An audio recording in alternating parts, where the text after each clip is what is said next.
Thank you, everybody. By the way, in case people don't know, because in LA, a lot of people don't know this, but bipedal locomotion is walking. And walking is something that LA people don't do a lot of, but since I moved here from New York, that is something that I still do. So speaking of my move here from New York, I moved here 4 years ago. And you know, it's been a real challenge for me to really kind of identify what home is. I lived on the Upper West Side of Manhattan. Anyone? Upper West Side? For a very long time. And among I was there for, let's say, a really long time. Let's just say it was a long time. And I wanted to tell you a story about what happened to me in 2003, and then kind of mix in some pop culture, and then kind of like transition to where we are today. So I hope that's okay cool with everybody. Yeah. Yeah? Okay. I like that there's audience participation. It makes me feel like you guys are still awake.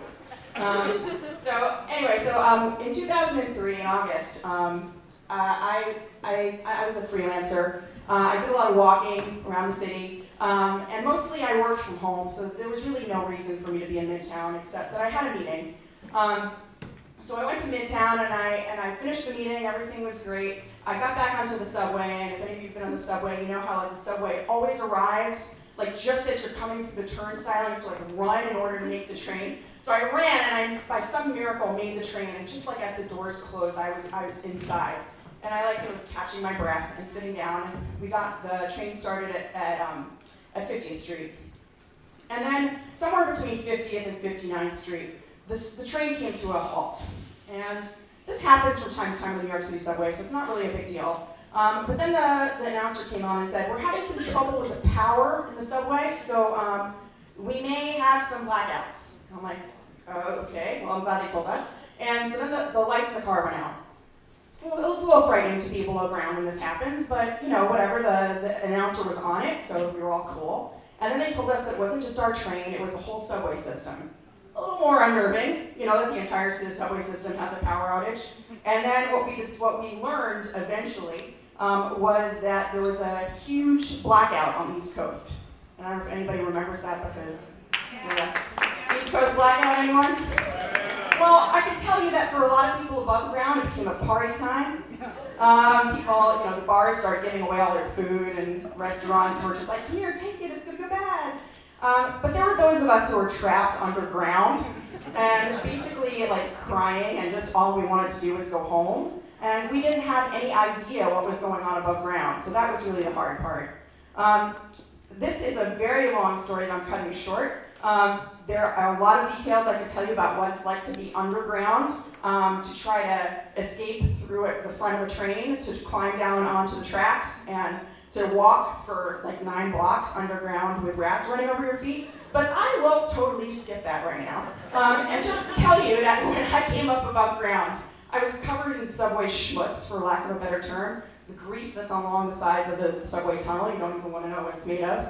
And I basically emerged crying because I was so traumatized.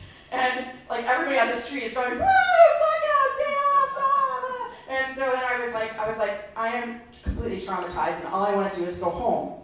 The problem is that, you know, I lived on the Upper West Side. I had an apartment that was really, really small. Like the stage was bigger than my apartment, and it wasn't really an opportunity to call it home. Like it was a place I lived. So then when I wanted to go home, I wanted to go back to my parents' house in New Jersey, which was like a very irrational thing to want to go home to New Jersey.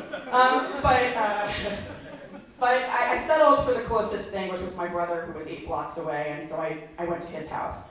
But in thinking about tonight's theme in terms of home, I realize that many of us are in a transitional space. Some of us have been lucky enough to find partners that we go through life with and who are able to help us craft homes. But I've been single for a very long time, so the places that I've lived have been kind of interim home-like spaces that I've managed to make more homey, but aren't necessarily home. So I'm going to shift gears a little bit to the pop culture angle. So how many of you guys know the film The Wizard of Oz? Anyone? Yeah. All right. So it's like a pretty famous film, I would say.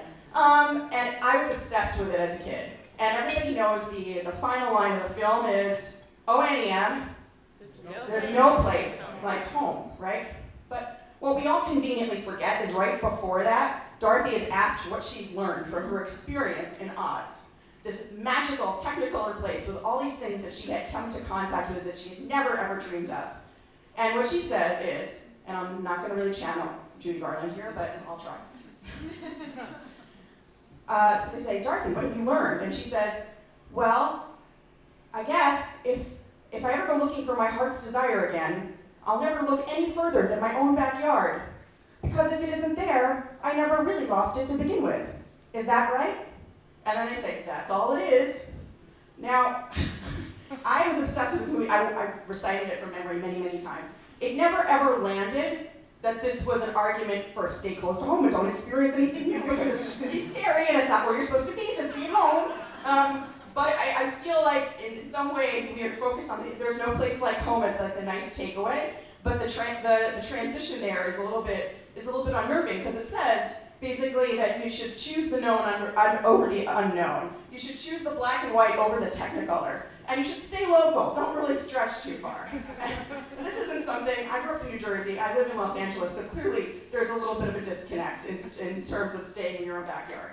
So I started thinking about other cliches of home and whether they've resonated. And I'll just name a couple of them. You guys can talk about them during the intermission or whatever, but you can't go home again, right? Which is very negative. I like to think I could always go home, but home is different depending on who you are and what your experiences are.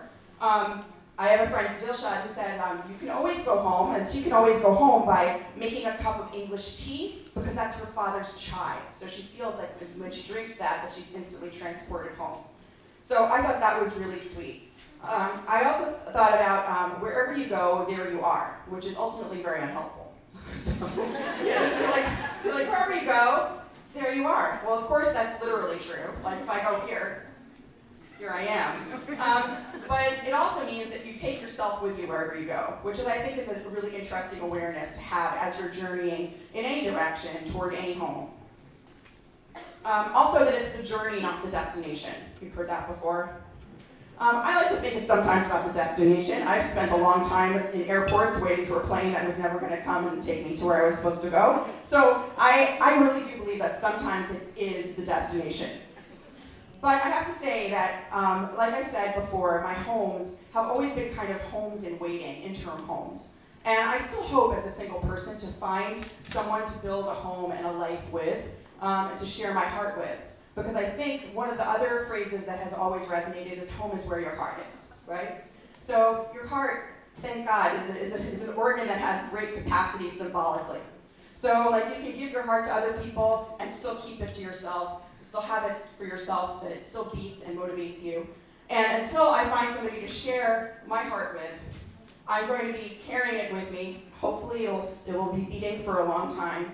And it'll be eager, passionate, and open to the possibility of finding a new home. So, you know, one of the things that I always try to think about and has always resonated with me throughout the Wizard of Oz obsession years and beyond is to click the heels of your ruby slippers, or in my case, your aerosol pumps, or whatever these things are, which are not ruby, they're more heavenly, but that's okay. So to click the heels of your slippers and say there's no place like home. There's no place like home. There's no place like home. But to be open as to what home can and should be. Thank you.